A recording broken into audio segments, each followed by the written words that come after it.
boy, oh boy. Do you hear that? It's the sound of 1,000 albums being launched, or maybe it's the marvelous Mitos machine taking off. It's pure fire. Get ready because we're about to go on journeys through the heart and soul. Stick around. This is the place where you belong as Jewish Music Toronto brings you this special exclusive live interview. Tonight's show is being brought to you by The Inside Scoop, Toronto's only kosher certified ice cream shop. Just in time for Hanukkah, The Inside Scoop is offering something special. For a limited time only, mini gelt ice cream cakes, served with a base of their amazing soft serve and topped with frosting and nut-free gelt. These personal ice cream cakes are the perfect treat for your Hanukkah party. Just take a look at Jewish Music Toronto's Instagram feed to see one for yourself. But the gelt cakes are only available till the end of Hanukkah. After that, they're just regular mini ice cream cakes. Use the code MINI for your order of $10 or more between now and December 31st, and you'll get 10% off. Call in or visit the Inside Scoop today, and visit insidescoop.ca. Link in the description. Before I introduce tonight's guest, I am excited to announce our first special treat of the night beyond our regular live chat option, which is available to anyone signed into the Google account and watching directly on YouTube via the YouTube app or desktop versions. You can also call in questions to a number that I'll be providing later in the show. Actually, a couple of numbers, one for Canada and one for the US. Now, let me introduce you to this week's guest. Originally hailing from Queens, New York, my guest made his way to Los Angeles, teaching there for nearly a decade before relocating to Toronto quite a number of years ago. He has been called legendary and arguably the greatest living composer of Jewish music, and given both how prolific of a composer he is and the sheer quality of his compositions, those plaudits are rather fitting. In case you didn't catch the earlier references, his work includes the 6-volume Dvekas series, the Journeys and Marvelous Mitos Machine series, now with 4 volumes each, the Aish series, for which he's currently working on Volume 3 with previous Live with the Cantors guest Shlomo Simcha, and more.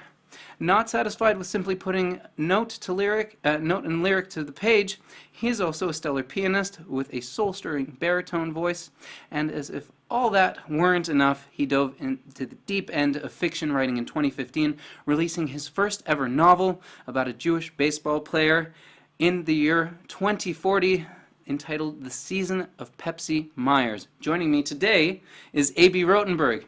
Come on up. Thank you so much for coming. Oh, after that introduction, I don't think my yarmulke fits on my head anymore, Ellie. Anyway, Shkoyach, thank you so much. It's good to be here. Thank you, thank you. Now that we're settled in and through the introductions, it's time to announce our other special treat.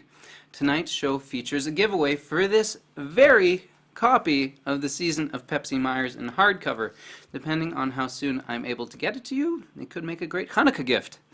Entering the giveaway is simple. All you have to do is go into the live chat and write in your first name along with your province or state and your country and the name of the holiday that begins this Sunday evening. I'll try to do the drawing during the show, but I don't want to make any guarantees. We'll give it a shot later.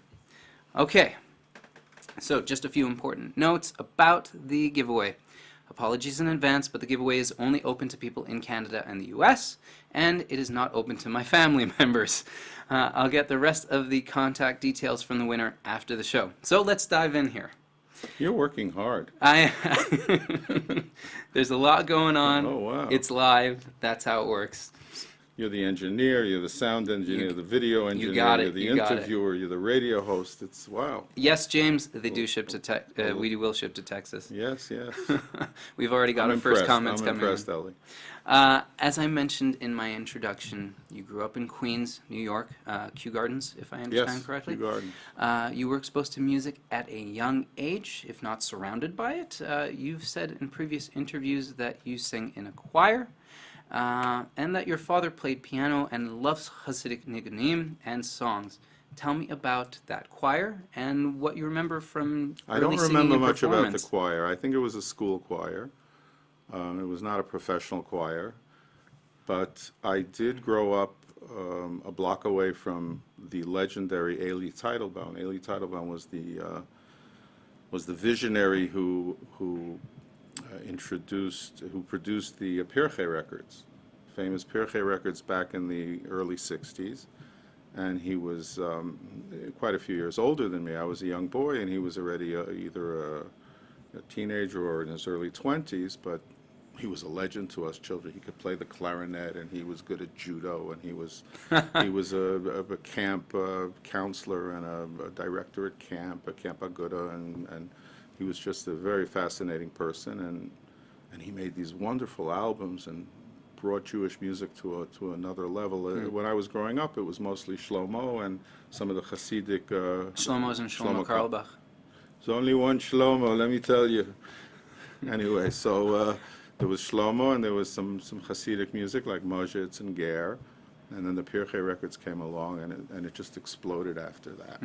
Jewish music exploded because the sound of the children, the children's choirs, and everybody was so eager to hear a second album and a third album. Yossi Sonnenblick, who sang on our Dveikus albums, was as a child an incredible soloist. So that was part of my exposure to music, as well as at home with my father, who could harmonize. He could play simple piano lines, and he was musical, had a very good ear, and somehow I guess I got some of that in the genes a little bit. Well, you also took Thankfully. piano lessons, right? A little bit piano lessons, and then I some did. advising, I guess, from I other was like people. most children are. It was hard work, and I preferred to play ball or read my comic books. But I regret, not having spent more time on theory and chords and learning notation and things like that. But I did learn a little bit about the basics. And then later on, I worked very hard on expanding my ability to play. You're the son of survivors. Yes, Your father my originally- parents were not.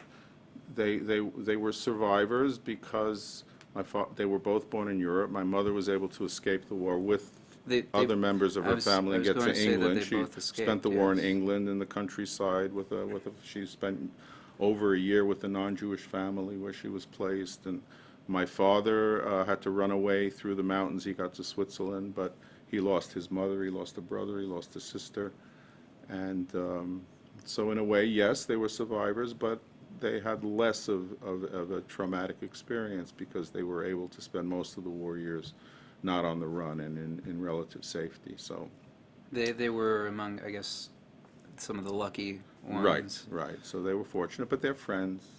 I did not have a grandfather on either side. I had no grandmother on my father's side, and I had one grandmother. My mother's mother survived the war, and she was my grandma. But I don't know of any music on my mother's side of the family. Baruch Hashem. I was I going to can't actually complain. ask you if they shared any of their experiences with you as you were growing up. Well, like I said, because they did not experience the concentration camps, I think they were very, very open about their war years, because it was certainly less traumatic. I had friends whose parents could not talk about it. I knew about, I learned as I grew older and started reading and found out more and more about the war. It was shocking to me. I mean, I heard some of it from my parents, but most of it I found out through books and research. So, how did their experiences, not being in the camps, but more the escaping portion of it, affect or influence the music that you heard in your home? I think my father enjoyed lively music. He was very much someone who relived the music of his youth. He loved to sing on Shabbos. He would sing Zmiras. He taught us many, many, many songs that he remembered from his youth. But because he had a good ear and he would pick up a niggin, he also was a Baal Tefillah. He used to daven in shul. He would hear a niggin and he would adapt it for L'Chododi or for Kel Adon and sing it in shul. He had friends who sang, and I remember when they first came out with the cassette recorder. My father ran out and bought one of those little cassette With recorders. the home ones. One of those little home Panasonic cassette recorders, and he brought his friends over, and he was playing piano, and they were singing, and they recorded, and for them it was like the greatest thing since sliced bread, because you could sing and then right away have feedback and listen to it. And it was interesting. I was a young boy then. I was watching them, and they relished it. But I think my greatest attraction, or like I always say, I did the Midos machine, so I focused many times, both intellectually and musically, on the subject of Midos. I think the reason I got into Jewish music was jealousy. No, nothing but jealousy. And I'll tell you why. That is. I was That's something. I was a counselor in Camp Steichemet. Eli Teitelbaum founded Camp Steichemet in 1969. Quite a few people in Toronto were at that camp that first year. On the founding year, I think it was Rabbi Tzurn from Toronto brought a whole bunch of boys from here, and he was their madrich. And Eli gave me a job, and he gave me the youngest bunk. I was 17 years old. He made me the counselor of the youngest bunk.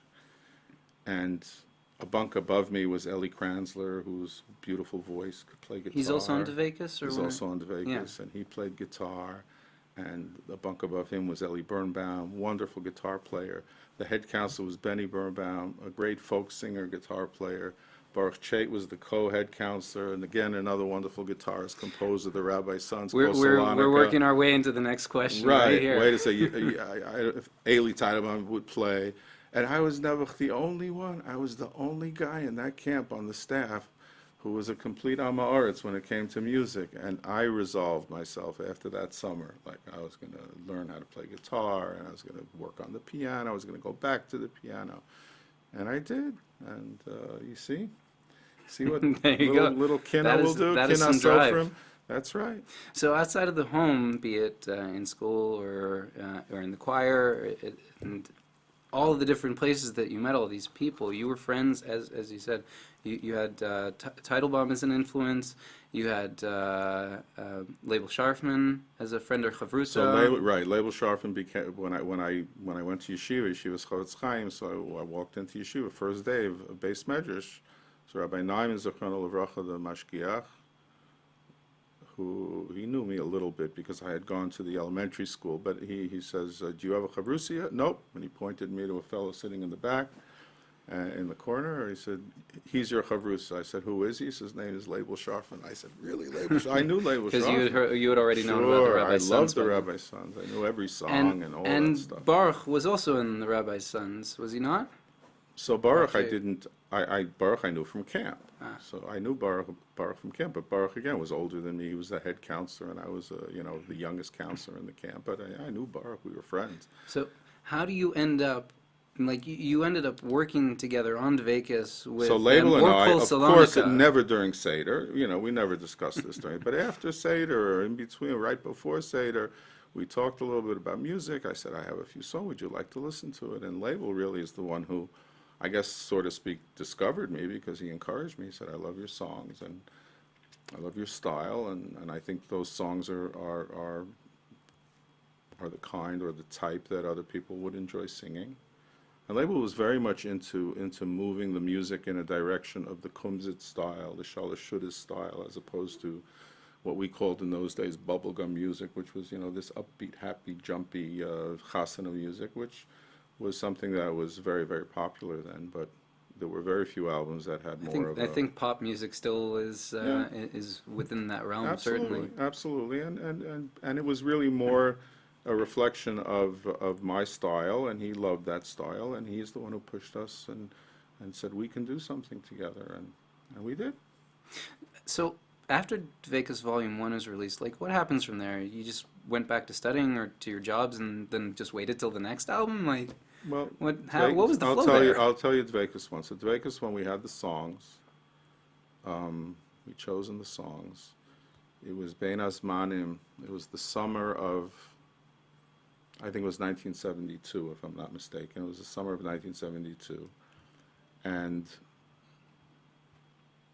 I had already some experience. I had watched Lamb write arrangements in Steichemet, and I saw how he did it, and I listened to many albums, and I had ideas for orchestrations. And I enlisted the help of another fellow in the yeshiva who was quite adept at writing out charts. And I would think of the songs and the arrangements in my head, and he would come over to my house, and we would sit for hours, and I would play them for him, and he would write them out, and we put together the orchestrations for all the songs on the first Vekas album.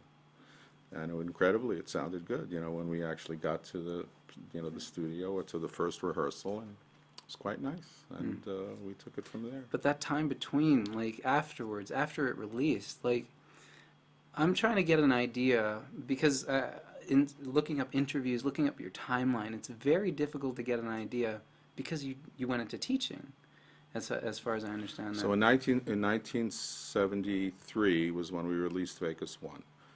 2 years later, the Chaver said, we got to do another album. The first one was so popular and people loved it, and you've got more songs. And I actually think the songs on Vekas 2 were better than Vekas 1, but I had no strength. I didn't have the time and the strength to sit and write those arrangements. So I said, I'm okay with the idea of going into the studio and let's just play around, and we'll bring some guitars, and there'll be a piano, and there'll be this, and there'll be that. And if you listen to Vekas 2, it's very much under-arranged compared to the other albums. It's like, so it was a matter of circumstance. Also, we saved money. We didn't have money. The first album was so funny how we raised, the album cost $5,000. Wow, at that time. At that time, that was a lot of money in those days, and borrowed a little money from my father, and we had a friend in Kew Gardens who lent us a little bit of money. I had an uncle, and label got some money, and a shoestring budget, we strung it together, and so we didn't have money either. We made a little money on the album, but again, there are expenses, living expenses. Right. So we wanted to do it on a shoestring budget, and we wanted to go from 8-track to 16-track, but we found a studio for 16 tracks that was cheaper than the 8-track studio. So don't ask. And you put it out on cassette tape, though. Of course. Yeah. No, Vekas 2. On record? Vekas 2 came out on record. The cassette also, I think, or maybe not. I don't remember. I'm really not sure. I definitely Vekas 1 was certainly on an album at first. I don't think it came out onto cassette till years later. Yeah, because if you look at the cassette, it's not that I've ever seen any of the cassettes. Right. So the cassette is rectangular. Yeah. So you could have it as a vertical rectangle and have the art this way, or you could have it as a horizontal. And if you look at ours was a square, so it's just stuck on the top, and the bottom was just lettering and typing. It's ugly like anything. I'm terrible. And then CDs came along and fixed all of that. Right, and when the CDs came back, the cover looked good again. So I don't remember, but at some point in time we did them on cassette as well. You've spoken about some of your major influences being as varied as Rabbi Shlomo Carlebach, as you mentioned earlier, Ben Zion Well, Shenker. Shlomo was not a personal influence, but he was a musical influence. I knew his songs, and I loved his songs, and I was, oh my gosh, Shlomo wrote like nobody else could. Shlomo Carlebach had such a knack. He wrote a song, within 3 minutes the whole room knew it, and they could sing along, and it was beautiful. And it was very similar to a song he might have sung right before, but it was a little bit different, and just enough different for it to be exciting, and I don't know. And Shlomo writes songs. I forgot who told me this word. Maybe it was Shlomo Simcha. He said the word shir means obviously a song, but it also means, if in the language of the Gemara, shir means a ring. It talks about the shear of an animal, the ring that an animal that you use to they put it in the nose of the animal to pull the animal, or the ring around the bit or whatever. A shear is a ring. It says somehow, it keeps bringing you back, and that's what Shlomo did. He wrote shirim, everything. You can't end a Carlebach song, It just keeps going. Baruch Hashem, he had such a gift. He had such a tremendous gift. So he was an influence, but my style is not Shlomo's style necessarily. But Shenker is in there? Ben Zion, sure. Mojitz and Ben Shenker, of course. Simon and Garfunkel. They sure are there. The Beatles. Two nice Jewish boys, The Beatles, I'm not so sure they were Jewish. I don't think so. No, but I have the Beatles read. Less so. I have read interviews with you where you have mentioned the Beatles as an influence prior. I listened to those songs. So I'm wondering, who are some of the artists? We listened to the radio in those days. It wasn't so. Those were different days. I'm still times. a CBC guy. There you go. I was wondering, who are some of the artists that you listened to in your youth that you feel were underappreciated at the time? You're talking about Jewish artists, Jewish music Jewish, artists. Jewish I and also other listen artists. to. I listened to John Denver. I enjoyed him. The country folk style was nice. I listened to the Mitchell Trio way back. So there was social commentary in some of their songs and satire, which influenced me later. That might have just answered this next question. And in I'm Jewish wondering. music, I was in English, I was very much influenced by Megama and Moshe Yes. It was the first time I really listened to a group where I was drawn in by the words and the style. Until then, it was mostly you'd have an English song here and there, but they were really Hebrew songs sung in the English language with a very, very strong Jewish flavor that, to me, was almost a dichotomy to be sung in English, because it really didn't sound like English. It's almost like if you want a picture in your mind, Moshe Yes singing in Hebrew. It doesn't work. Moshe, God bless his soul, was a great friend of mine, but when he sang in Hebrew, it sounded like English. You know what I'm saying? Like most Ashkenazis Hebrew. Well, he's such a Americanized strong Hebrew. American accent and American style and a country voice, and so I had a lot of. I was not really crazy about the English music that was on most of the Jewish albums until I heard Megama, and Megama gave me a whole new perspective on how you can write a true original folk song in the English language with the Jewish Torah theme. Where do you pull some of the comedic influences from, say, for songs like Wedding Song or Yeshiva Sharid? I don't know. Is that Mitchell Trio there? Maybe, yeah. They have a song called, it was about Elizabeth Taylor. I pay for a house what she pays for a hat. What kind of life is that? So there's Musser in there, and there's, it's in English, and it's cute. I listened to a song of theirs yesterday about a communist agenda. Oh, okay. I think that one might be a classic. If we were Ecumenical March? Do you know the Ecumenical March? No, I don't know that one. Look it up on YouTube or I'll have to somewhere look it up some other on time. the I've got so internet. many questions I want to ask you. It's got to more. be there somewhere. If there's anything that you aren't shy about, it's your shyness. More specifically, your disinterest in pursuing your profile, or what I suppose I'll call status level popularity. You even expressed that over the phone with me when we first started talking about coming on. With all the talent that you clearly possess, why is that? I don't know. I'm too shy to answer that question. I don't know. I'll tell you something. I feel I have a special blessing, a special bracha, and that is that Jewish music, ever since I started with it, has not been my vocation. It hasn't been my job.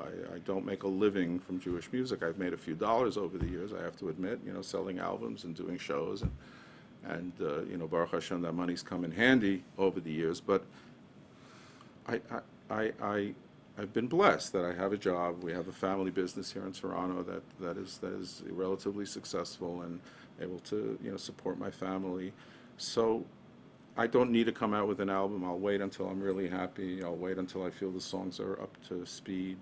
There was a 10-year gap between Journeys 3 and Journeys 4, and people were asking me, where is it? And I said, it's not cooked yet.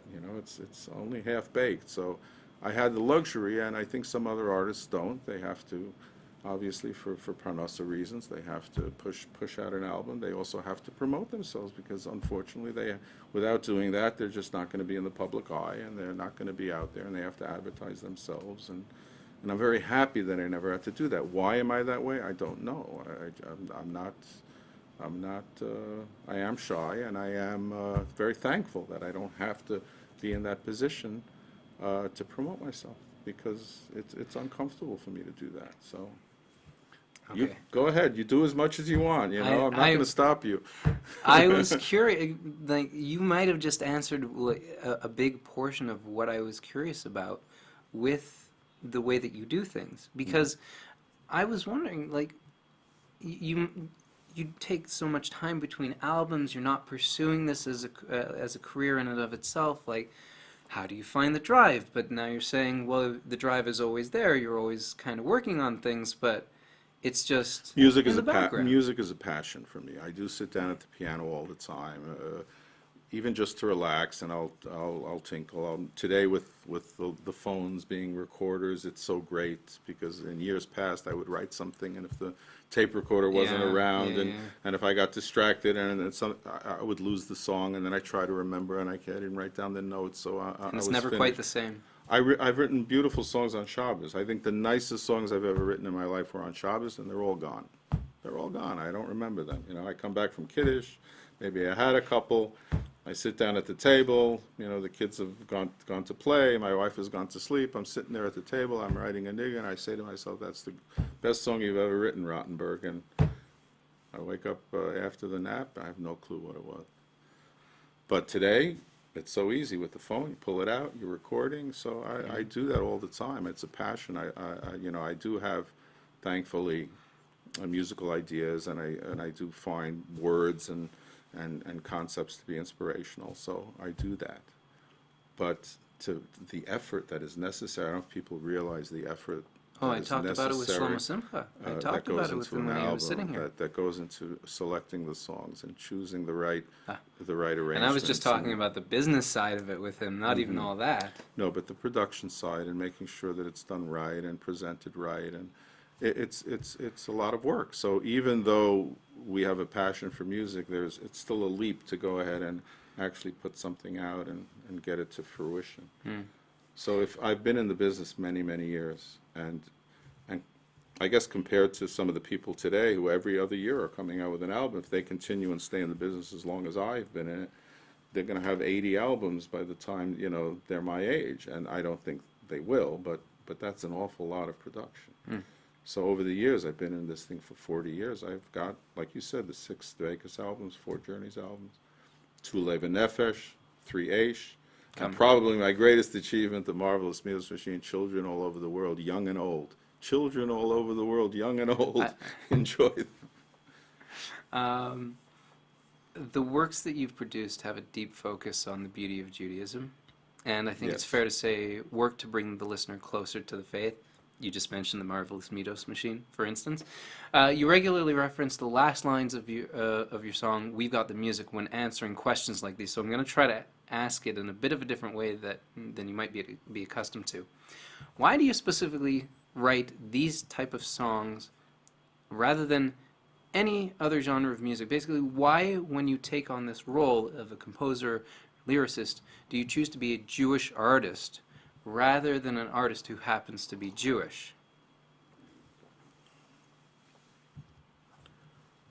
Well, an artist who happens to be Jewish, I think, is reflected in my work, and that's in the work I do for Nigunim. Because, I mean, I know Hebrew, I am Jewish, the liturgy means something to me. So, but I'm writing a song, and anybody really who has some musical talent or a feel for rhythm and a feel for notes and can technically write a song and put it to words that somebody else wrote. But to write original lyrics, why would I do that if it's not going to be for a purpose? To sit and actually write something from scratch, to come up with a theme, to come up, I mean, why would I not want to make it meaningful? That's not to say if like lightning, I was struck with an idea that happened to have been an idea that could work in the secular world. That's not to say I wouldn't put it out as a song. I see. Okay.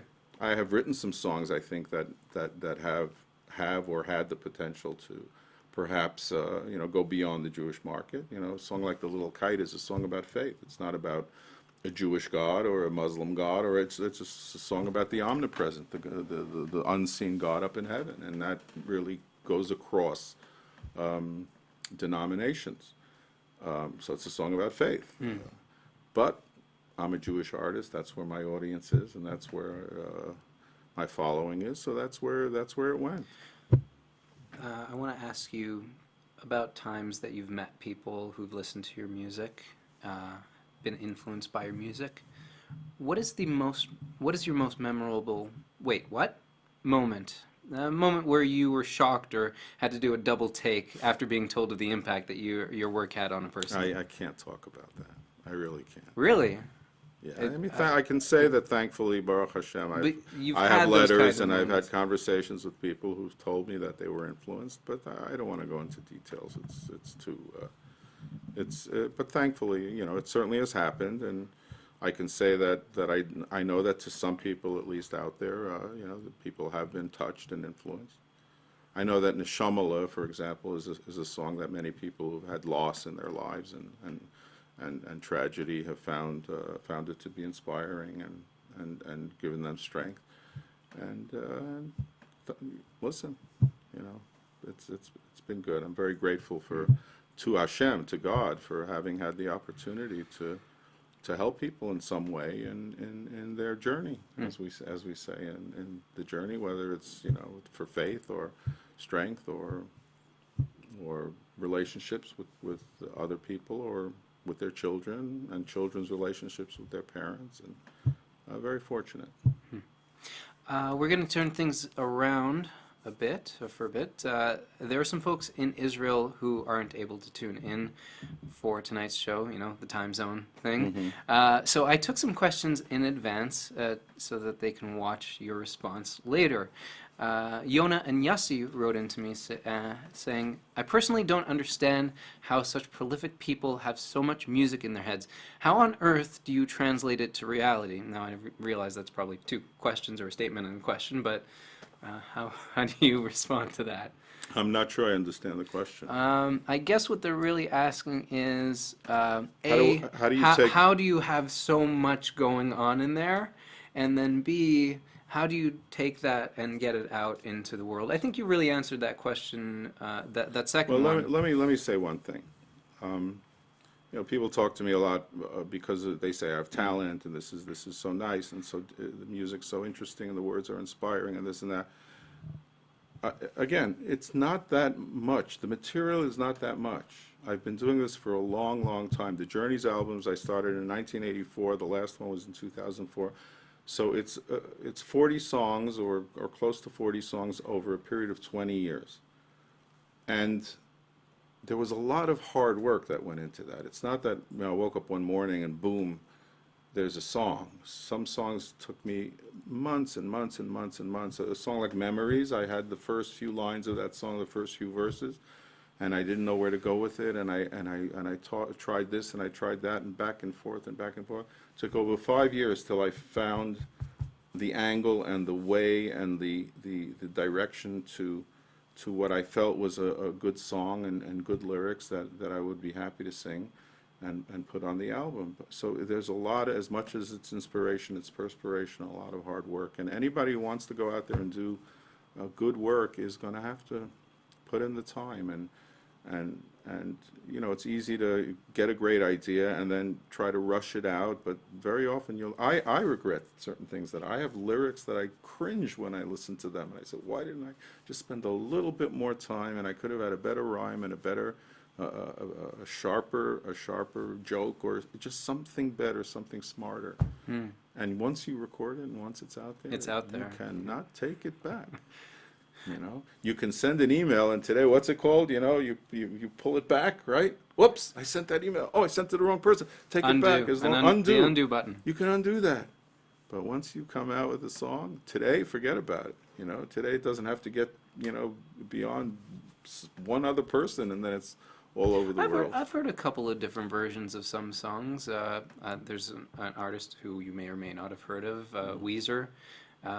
They have two versions of, I think it's their song Perfect Situation, where it's just a little bit. Okay. They had an original version which they released, and then later on, for whatever reason, when I don't sing know why. Conversation in the Womb, I change the first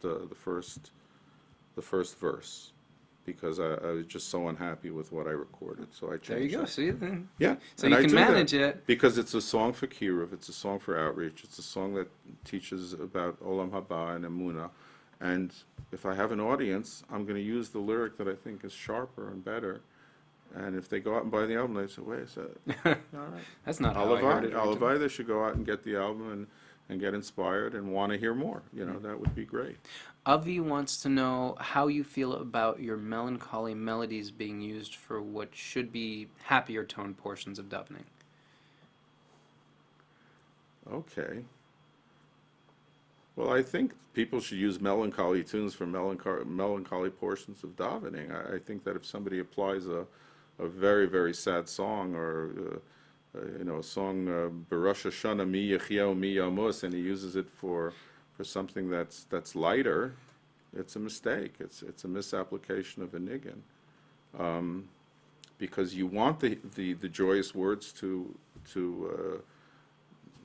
draw out joy, and if you take those words and you put it to a slow or melancholic song, but vice versa. If you have melancholic words and you put a song that's a little bit too bouncy and too jumpy, you're going to have the same problem. You want a strong emotional reaction to certain words in the tefillah, and use a good melancholy song for that. So there you that's go. my reaction.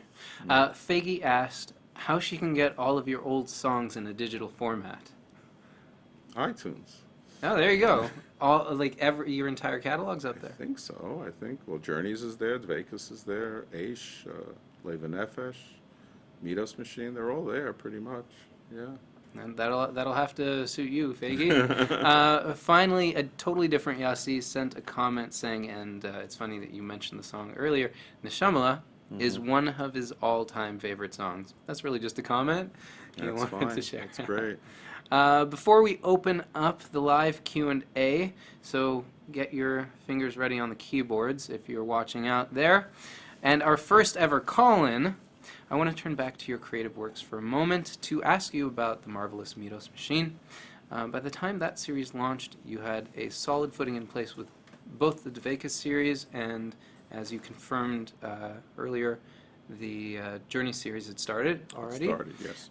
What was the catalyst for a full-blown children's fiction tape, and how did you and Moshe Yes start down that road? Okay, so you mentioned before that I lived in Los Angeles, and I lived in Los Angeles basically from more or less on and off from 1975 through 1984. And in my last year in Los Angeles, 1984, is when I started writing songs in English.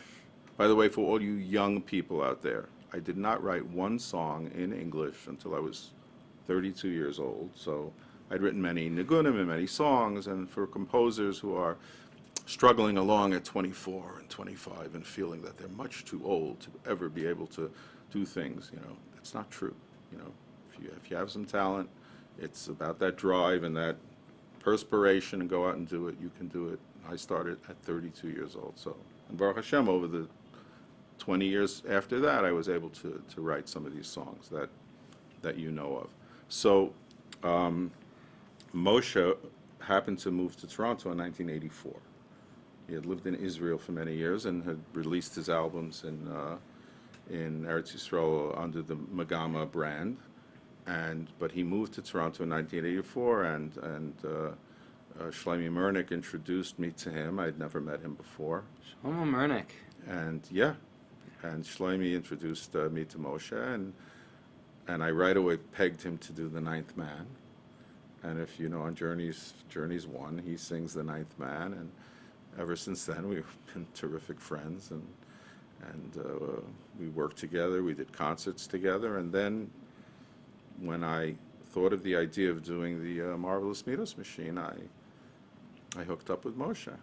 I was teaching in Eitz Chaim at the time. I was teaching in the mornings. I had afternoon free. The afternoon's free, and Moshe was free in the afternoon as well, and we were chavrusas for close to a year. We wrote it. We wrote the songs. We wrote the crazy dialogue. We had a lot of fun. We ate a lot of cornbread, and it was just a lot of fun. And he was Dr. Doomstein, and I was Schnooky Shapiro. But why did we do it? We had children. We had kids. Mm. And the kids didn't listen to their parents, and they ran all over the house, and they were doing all kinds of crazy things, and they were lying, and they were cheating, and they were kvetching, and they were dirty, and they were schlumpy. All of these things were children. We had children. He had children. I had children. it was only natural that we take these little foibles and we tried to tell our kids to be good and to have good midos and how important that is. And it was really an important part of our lives, raising the kids. So telling the truth and being responsible and trying to get children to do that. So it was always on our minds, and once it was there, it created ideas for songs and for scenarios and for dialogue and for stupidity and for craziness. And it was fun, and we had a lot of fun doing it. And we both grew up watching Disney and watching, that kind of thing. So we knew that children's programs are important and children's programs can be effective, and especially in our community where there's so few really great avenues of entertainment. If you don't have a television, you don't watch the movies, and so a lot of these kids, they loved it right away, and it became very popular. So I'll make a bit of a confession now. I grew up listening to the Marvelous Midos Machine first Are you the one who tapes. spilt the milk on the kitchen floor? Is that you? Thankfully, I don't think that was me. I listened to that Country Yussies, Kiwi and Tukey tapes. Sure, great stuff. Particular favorite Great of mine, stuff. The Spy. Yes. And while I listened to those Marvelous Midos Machine tapes over and over again as a kid, they kind of dropped off as I was growing up, and I heard Dvekas in my parents' home plenty of times. Aish, my mother owned a Judaica store, and I heard that stuff playing in there as well, and later became much more aware of the extent of your catalog of work, and especially your adult-centered work, but I had no clue until very recently of your part in that series. So for me, it was like that recent meme of, oh, how old were you when you learned about blank? Oh, I was today old. That was just like one of those mind-blowing moments for me. I had no idea that you were part of that. I had no idea you did voices and singing on that. Very, very proud of that work, and a lot of thought went into it. People think that it really, really was not easy, because how do you effectively teach midos? I mean, it's not easy. I did the fourth midos machine was done. You said in 2012. In 2012, which is 20 years after the third one. And the reason that came was because my grandchildren were at that age. So my kids grew up. Midos was less of an. My kids all grew up, thankfully, pretty good. They all basically have pretty good midos. So midos alerts were diminished in my home, thankfully. My son-in-law is a little bit. My son-in-law. Right now. He's probably watching right now, but okay. Leave a comment. Yeah, he tripped a few midos alerts, but mostly that went by the wayside. But then when my grandchildren, when the kids would come over, and I started hearing again, and this fetch and that fetch and this thing and that, no patience. So I wrote a song about patience. Yes. So.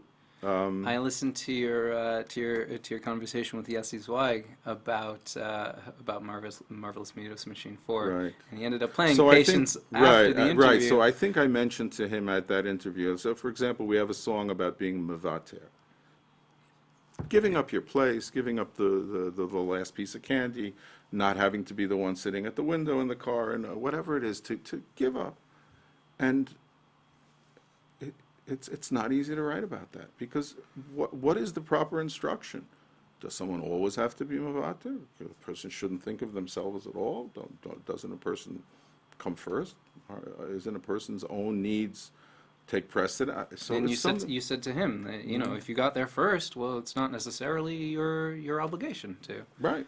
So that had to be written into the song. Maybe do it once in a while, or that's the line. Be mevater once in a while. It'll make Hashem smile. It's such a good thing to do. But it's not an obligation. It's not a requirement. So, and to make it sound like a requirement would be the wrong chinuch. It would be the wrong. So I'm just saying that in every one of these midos, it took research. It took forethought. It took. I had a few instances where I had to seek rabbinical counsel and ask them, what the right thing was.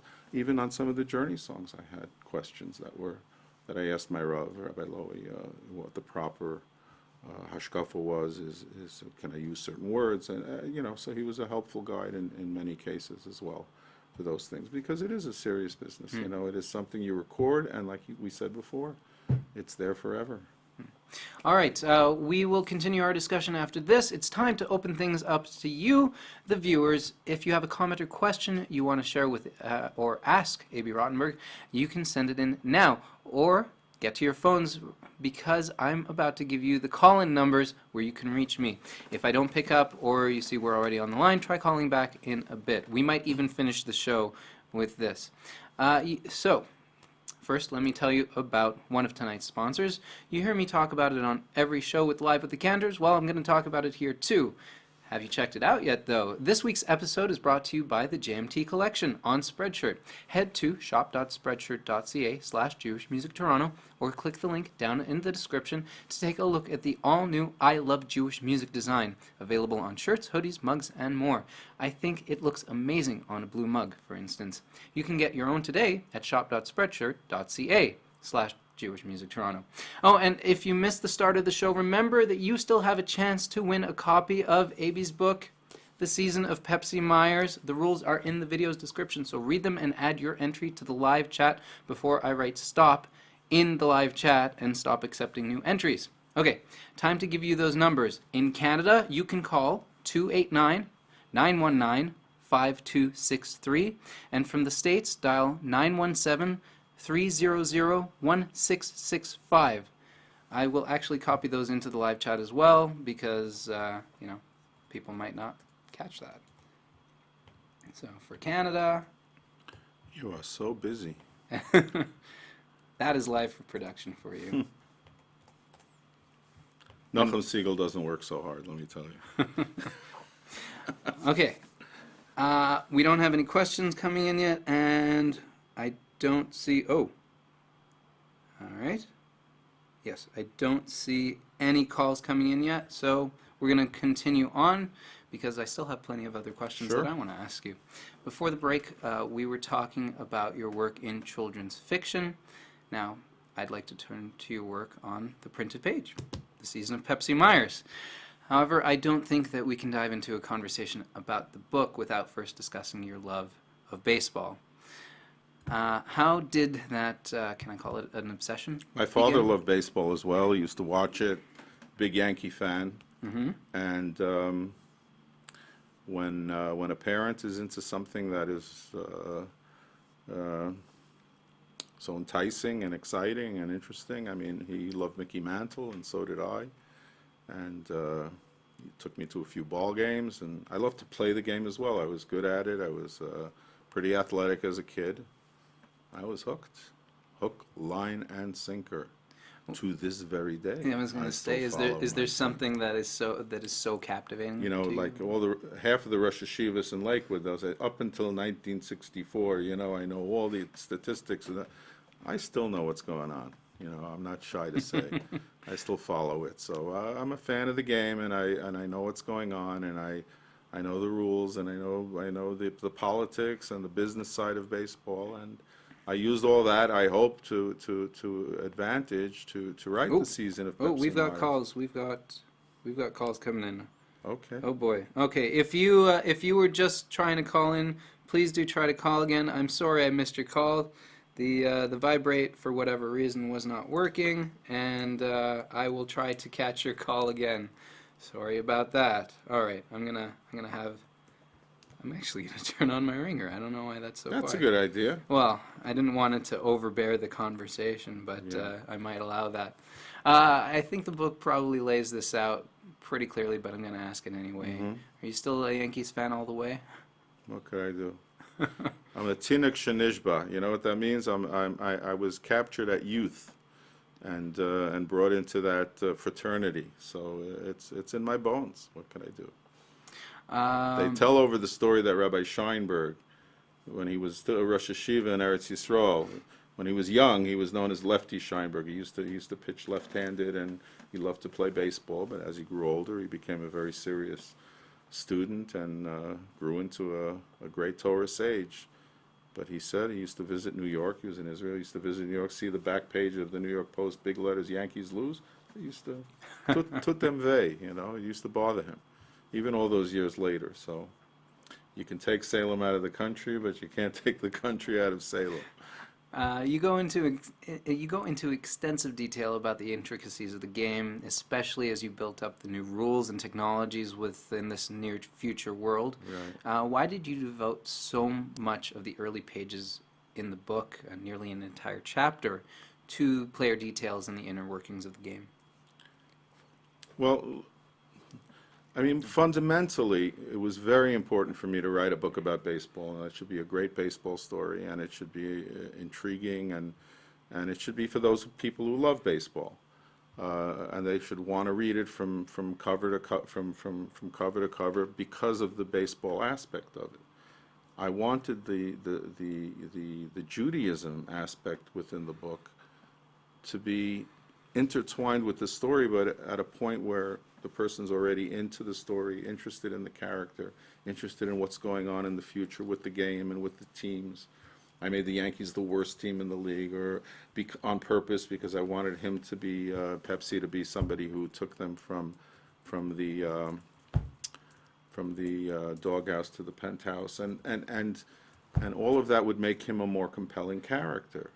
I was very careful not to overburden the reader with too much of the Judaism. I want the Judaism to be something that is absorbed by the reader through osmosis, and after reading the entire book, a person comes away with a lot more knowledge about Judaism, but still feeling it was primarily a baseball story. Because, like we said before we started today, if today you give a youth, a young 15-year-old or an 18-year-old, here, I'd like you to read this book about the 12 most important reasons. This is a little something we were discussing before the show started. 12 most important reasons to embrace Judaism or to learn about Torah. Nobody's going to read it. Nobody's going to open it. Nobody's going to look at it. Rabbi Hirsch wrote a wonderful treatise in the 1800s called the 19 Letters, and people today aren't going to read that. Maybe in some future decade or generation they will, but it's just not going to happen today. Here we go. We've got a call-in. Let me just try to get that. Like your ringtone. You are on. Ooh. Okay, now you are on with Jewish Music Toronto. Who do I have? Yitzchak Levine. All right, hold on. I'm going to put you on speaker so he can hear you. All right, let's give this a shot. Yitzchak, are you there? I'm here. All right. Hello, Yitzchak. How are you? Hi, Abie. Long time no see. Just want to call in for a minute just to, because I'll tell you this. I hope you know how many people I've seen recently, especially since you've, become a little bit active on social media, but so many people have express how much they enjoy your music and how much they love to see in other albums. They're just, the H3 album is in the works, but, I hope you realize how many people are fans of yours and, it should be a lot of that. That's so nice of you to say that, Yitzchak. I appreciate it, and we are working on H3, and I hope it's going to happen, sooner than later. We were hoping still to get it out in 2018. It looks like more, perhaps the first half of 2019. So it's not that far away, and again, hope people enjoy it. It's certainly going to be a little bit different than today's current music because I am an old guy and my style is rooted in the past a little bit. But we have some contemporary ideas as well. You guys have Donnie Gross helping with the production on that. Donnie Gross is a producer, yeah, and we're excited about his great ability as an arranger and a producer, and we're moving forward. And we'll see what happens after that, but that's first, one step at a time. Thank you so much for calling in. Thank you, Yitzchak. All right, that was a great start to the call-ins. Pepsi, as a human being, is rather intriguing to me. Sometimes he's just as vulnerable as any of us, thinking to his concussion. Most often he's almost superhuman, considering his second-to-none eyesight, combined with a physical strength and endurance that leads to a near 500 batting average, which, by the way, I looked this up. 400. Oh, yeah. Near right. 500. Near 500, right, for a while, yeah. I looked this up. Yeah. Is better than any other player in the history of the game in any single, even in any single season. So why did you build the character with such physical strength? Well, I wanted to make his challenge greater. The greater his challenge, the more impressive was his decision at the end. You're It talking wasn't his religious challenge. his challenge to walk away and to embrace Hashem and to choose a life of Judaism for a guy with a 240 batting average and and middling opportunity to succeed, and basically this guy had it all. He had everything. He was the best. He was the savior. He was the Mashiach. He was the adulation that he received from the city of New York and from Yankee fans all over, and would have been through the roof. Mm-hmm. So I wanted to make his nisayon, his challenge, as great as possible, and still present to the reader that there's still something better out there. Yikarehi mipninim, it is more valuable than pearls. The Torah and a Jewish lifestyle, and it's the most precious thing out there. You use the book to highlight some of the darker parts of the game's past and its viewing publics as well. You even We make it talk about anti-Semitism. quite clear that Yeah. anti-Semitism is still nowhere near a thing of the past. Even, Right. I mean, being that it's only 22 years in the future now, I think it hard to argue with that assumption as well myself. Do you think baseball or any sport could ever be a viable profession for any observant Jew, and when, if ever, do you think we'll be able to stop having warning conversations like the one between Pepsi and his parents at that dinner at their dinner table? Right. So I think anti-Semitism, we've seen it again recently in Pittsburgh, and there is no shelter, there is no refuge from it. It's thankfully it's still few and far between. It's hopefully an anomaly what happened in Pittsburgh, but to say that it's disappeared or that it's not there or it's not right beneath the surface is foolish. Not to realize that it's there. We know from Chazal as well that it's a fact of life. At the same time, the democratic governments and countries that we live in are very, very wonderful to us. And certainly, in their charter and in their constitutions, they promise to protect us. We can't rely on that as being ironclad. We can only hope that they keep to their word for as many years as possible. I think the book it's very mild what he feels and what he experiences and what he's worried about. So it's more or less even the Yankees team, right, and they were very nice to him, takes, right? Yes, but I think it was more a reflection of today's sensibilities and moralities. So that is something I didn't project into the future and say, well, 20 years from now it might be a lot worse. I didn't go there. I took today's sensibilities for that, and rightly or wrongly, I don't know. But listen, ultimately, I think people do respect when a person does what he is intended to do and what his religion tells him to do, and I think it's in the secular world as well. I think there is a deep rooted respect for people who follow their heart and follow their faith. On the book's lighter side, the narrator often breaks into notes about Jewish terms or tangents about holiday and ritual observance, as we spoke about a little bit. I want to know a little bit about this narrator. Who is it? Is it you, or is it some amalgamation of a wise old-timer trope? It's probably illegal to have a narrator like that tell the story of a book, but I've read things like that before, where there's like this almost unknown who is the narrator. It's just he's just there. It's like Vince Scully telling you over the game, but he's more than just in the game. He's into his private life. He's into he knows what's going on with his family. He knows what's going on inside his heart. It's just to be able to listen. It is a type of chinuch, this book. It is such a wonderful tool for kiruv. I tell anybody out there listening that if you know of a young adult, a boy, a girl, a teenager, who is into baseball, enjoys the sport, either by playing it or following it, and doesn't know that much about Judaism. I wrote it, so I'm biased, but I don't know of a better way that you can give them a window into Yiddishkeit than with this book, because again, like we spoke before, it does not hit anybody between the eyes. It's very subtle. There's a story there that they'll enjoy that has nothing to do with Judaism, but within the story, there's an awful lot to learn about our faith. Just the basics, simple basics. God in heaven, divine providence. Some of the basics of Judaism are there, and they'll walk away with a little bit of an appreciation of what a Torah lifestyle can be and can bring to a family and to a person. Okay, I've got one more question about the book. Sure. I've been to quite a number of morning Simchat Torah Hakafot and luncheons in my lifetime, and 5:15 p.m. for a mid-luncheon sermon.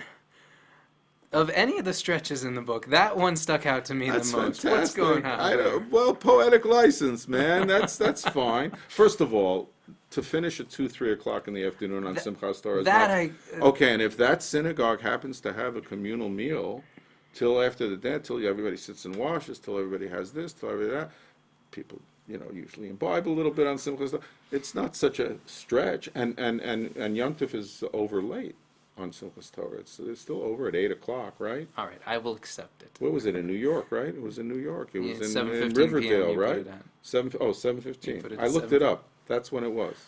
There you go. That's when it will be. Excuse me. On that year, I looked it up. There you go. There's an interesting piece of trivia. I also for you. looked up that Simchas Torah falls out on that particular Sunday in 1940.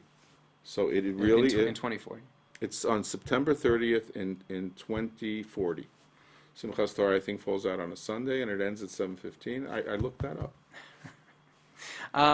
Wikipedia, Mr. Google. I mean, thank God we live in those times where anybody could write a book, because you can do all your research from your armchair. We are pushing time here, so do you want to stick around for a couple more minutes, or should we start a few more wrapping up? questions, I'm certainly willing to go for it. All right. It's been very enjoyable, I'm Ellie. You're a wonderful host. Thank you very much. I'm going to write stop in here. We have a total of 2 entries. Sorry, anybody who called in, Yitzchak, I hope you. I really wish you would have entered the contest as well, because you could have won the Probably book. has the book. I Probably would has the book. hopefully think so. That is a possibility, but he still could have given it as a gift. Okay. Okay. Anyway, stop. You can't write in any more entries. We're going from there. And we have one more call in. I will take that before. Hold on a second. All right. Hello. We have a call in. Who may I ask is calling? Oh. Call ended. That was strange. Well, maybe it was, one of those. And Justin, you can feel free to ask a question. Go right ahead. Yeah, no, this was. I'm not giving out my personal number here. This is a special line. Okay, we have okay. another attempt. I'm going to. Okay. You are calling in to ask a question over the phone. Justin, one moment, please. I am going to put you on speaker. We've got Justin Harrison Productions writing in. You're on speaker, I think. Awesome. I wanted to ask, what I might have missed this in the beginning, but what do you guys think about modernizing Jewish music with what's known now as secular instrumental, electronic dance, hip-hop, trap, or kiruv? That's a nice question. That's a good question. You're asking both of us? I will tell you from my perspective that Apologize. I'm going to blow my nose here. the music that you use for kiruv has to be the music that will affect kiruv. If you walk into a room with collegiates today and you sing a Gera march from 1877 with a tuba and a trombone, they're going to walk out of the room. So you have to obviously adapt the music and make it interesting and make it palatable for them to listen to and hear. But at the same time, for it to be effective, it has to reflect real Torah values. If you're using a pasuk, if you're taking a verse from the liturgy, you have to explain it. You have to explain what it means. And at least in the composer's musical mind, it has to be compatible with that message. So really, there are no restrictions. You can't do kiruv with something that's not going to work. You know, you can't take a hammer to a baseball game or a baseball bat to a nail. It just doesn't work. So yes, it can be done, and it should be done if that's going to affect Kiruv. If today's musical style is what's needed, that's what you got to do. All right. Thank you so much for your call. Oop, I got him off there. All Yeah, right. it is tricky. Yeah. So, returning to your music, you mentioned Little Kite before, and I was wondering how that remake with Avrami Coulter came about. That's interesting. So Shia Mendelowitz, my good friend and a wonderful producer of Jewish music, asked me if I would collaborate with Avrami, who he was introduced to in New York and wanted to help get started in Jewish music. And we thought he had the kind of voice and the kind of personality, a little bit of a country twang. I was going to say, he has a bit of a country twang. That's exactly what I was thinking. He has a bit of a country twang to his voice as well as to his personality. Guitar player, and we felt that song would be nice, and we put together that production, and it was a lot of fun doing it, and it revived the song, gave it a lot of and it's a great video. and a too. lot of people who hadn't heard it for the first time, and a lot of people went back and listened to it again on the original and enjoyed that version as well. So there are versions of music today, and as always, some of them are. Some people always like the original. Some people like the more modern version, and it always works in just like food. There's no arguing taste in music. When he was on the show, I asked him what it is like to work with you. So I'm going to turn the tables around and ask, what was it like, or what is it like working with Shlomo Simcha? Oh, Shlomo Simcha. Well, you've ever been to the dentist? No, chas v'shalom. Shlomi, I just, wanted you to get a little nervous. But no, Shlomi's a fantastic person. So I forget about his talent and his beautiful voice, and he's just such a zizkeit, such a sweet, happy, gentle, friendly, truly giving person. And to me, that's more important than the talent, because when you work with somebody, it's so hard to work with people. Maybe they have talent oozing out of them, but ultimately it's about getting along in relationships. So he's wonderful to work with, fantastic to work with. One last question. In previous interviews, you've said that you don't listen very much to popular Jewish music. Does that still hold? I don't listen at all to music. I don't listen to much music at all, not just Jewish music. I really don't listen much to music. When I'm in the car, it's either the news or a sports show or a shir, and occasionally, if I'm on a very long trip, I will get into a bit of a mood and listen to some music. But I don't know why. I don't know why. I don't know how to answer When you that. get into those moods, what do you listen to?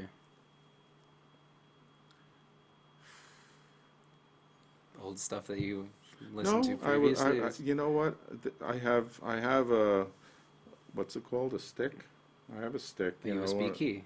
A USB key, and it has a bunch of songs that I like, and I plugged it into my car, so it's in my car, and so there are some songs. There's an Avram Fried song, and there's a Mordechai Ben David song, and then there's a Lev Tahar song or two, and then there's a Baruch Levine song or two, and I have an eclectic mix, and I'll every once in a while listen to something of my own, probably for a couple of bars before I shut it off and say, I know why I don't listen to this, but. It is an interesting question. I don't know the answer. I don't know why. All right. That's all the time that we have for tonight's show. I want to congratulate James. James, you won the copy of the season of Pepsi Meyers. Abie, would you do the honor of signing it for James? Sure, absolutely. No problem. And while Abie is signing your copy, Abie, thank you so much for joining me. I want to give a big thanks. What's today, November 27th? It is November 27th. I want to give a big thanks to my sponsors, The Inside Scoop, and To James Ray. James. To my Patreon patrons, everyone watching and sharing the show, please give a big like to the show if you enjoyed it. And those of you buying JMT merch and using my affiliate links, the show and a lot of other stuff happening with Jewish Music Toronto would not be possible without you.